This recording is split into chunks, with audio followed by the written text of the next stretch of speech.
16 years after the death of Marcus Aurelius, Rome is now under the thumb of two twin emperors.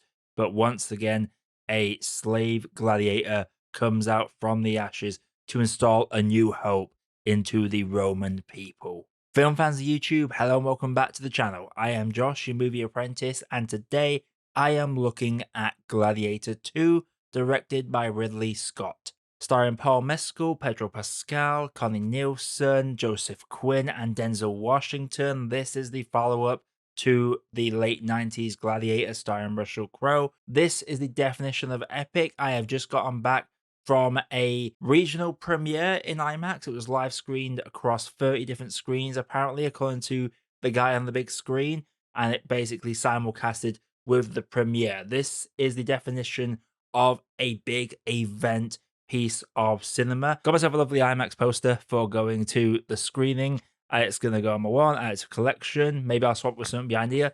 I don't know yet. But before I get into my overall thoughts on the film, if you like what's seeing on the channel, click the like button and subscribe for more video reviews that's coming all the time. Without further ado, let's jump right into this one. So Gladiator II, it is the definition of epic. Now I know I gave Ridley Scott a lot of flack for his portrayal of Napoleon Bonaparte in Napoleon, because that was a real historical figure that was almost bastardized in a way. But when it comes to epic scale, and especially when it comes to historical epic scale, I don't mind if he uses a historical setting to tell a fictionalized story. That's when you can really take a lot of liberties. If anyone's coming into this expecting historical accuracy, the fact that you have the thumbs down, thumbs up thing is already inaccurate to Roman times. Spoiler alert, but thumbs up meant kill the person, and doing that meant spare the person. So obviously not as visually appealing for cinema screen, so that is a natural change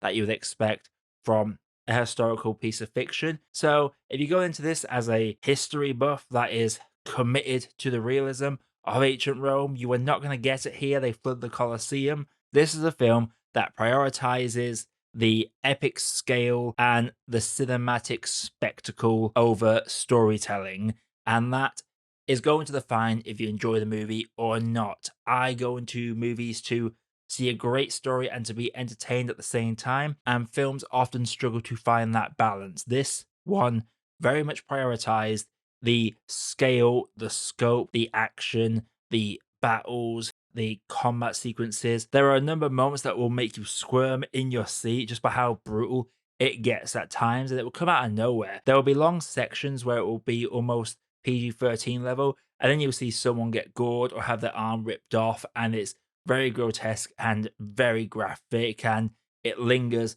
for a decent amount of time as well. So in that regard, this is a film that really has those impactful moments. However, when we get into the screenplay and the story, I found it lacking in a big way. And I'm a big fan of a lot of the cast in this. I'm a big Paul Mescal fan.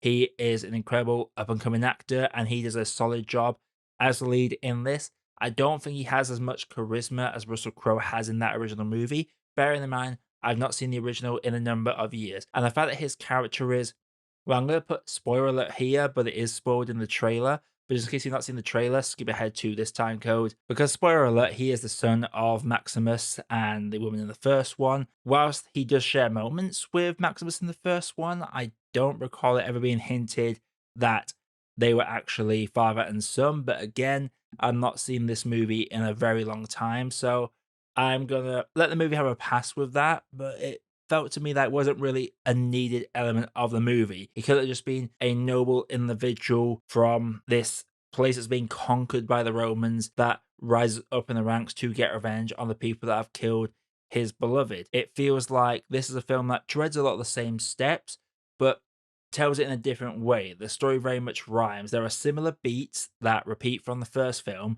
but anyone that claims it's an exact carbon copy of the original one, I don't believe it is. There's enough differences and enough things that are changed that are really interesting. I will say that Denzel Washington is by far the standout in this. He delivers an incredible charismatic performance. He really shows that he is one of the best to ever do this acting malarkey, and I loved his character. The problem is there are too many characters in this film and too many things going on. Pedro Pascal's general has a whole thing going on separate from Paul Mescal's character. You have the two emperors that it's never really fleshed out what these really makes these two emperors tick. There is very limited screen time that a lot of characters are wrestling for, and that means no one ever feels fleshed out, which means when we get some big, significant deaths, I don't feel much about these deaths. And the film's finale, its climax, it just kind of ends. Like there's a natural guide in the original one to the ending, whereas this one, the film just kind of ends without any real follow-up. It doesn't know how to do an epilogue, so it just kind of ends the movie.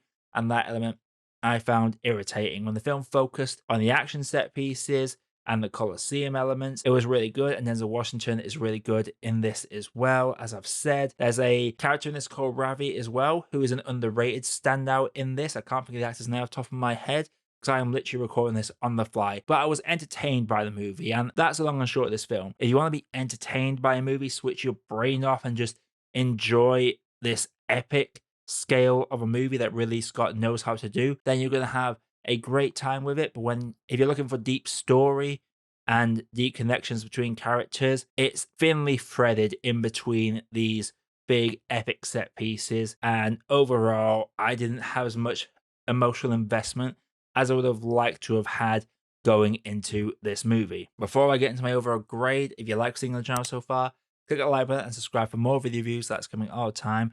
But without further ado, let's get into grading this. So Gladiator 2, it is an epic of massive proportions. Ridley Scott has definitely enjoyed coming back to this world. And as I've said, if you're a person that's picky about historical accuracy, he's going to have so much in this to pick apart. And if you're someone that wants deep stories with deep characters, there's elements of it in here, but there's not enough commitment time-wise to the different characters to really flesh out what's really making them tick. There will just be brief exchanges of dialogue in a 1-minute scene that seems to skip through what should be 3 or 4 conversations, and that means it's very jarring at times. It's a very muddled film. But in terms of the action set pieces and the effects, I thought they were really good. I love the scale of everything. Joseph Quinn is really good as well, the two emperors in this, but again, don't feel like they get enough screen time, and the antagonistic forces are paper thin. There's a lot of just paper thin elements in this in order to create a thinly thread that can connect these great epic set pieces, which Ridley Scott prioritized. So overall, I'm going to have to say that Gladiator 2 for me is just an okay cup of tea. So Gladiator 2, have you seen it? Let me know what you thought about it down in the comments below. Coming up on the channel, I will be finishing off my London Film Festival coverage with the surfer Emilio Perez and the colours within. Those will come out in the next few days after this review. And I'm going to start working on a video essay to hopefully have done by the end of the month. I've not been promising that for ages now, but I am determined to get one more out before the year is out. But until next time, everybody, I am Josh, I have been Movie Apprentice, and I'll see you all in the next video.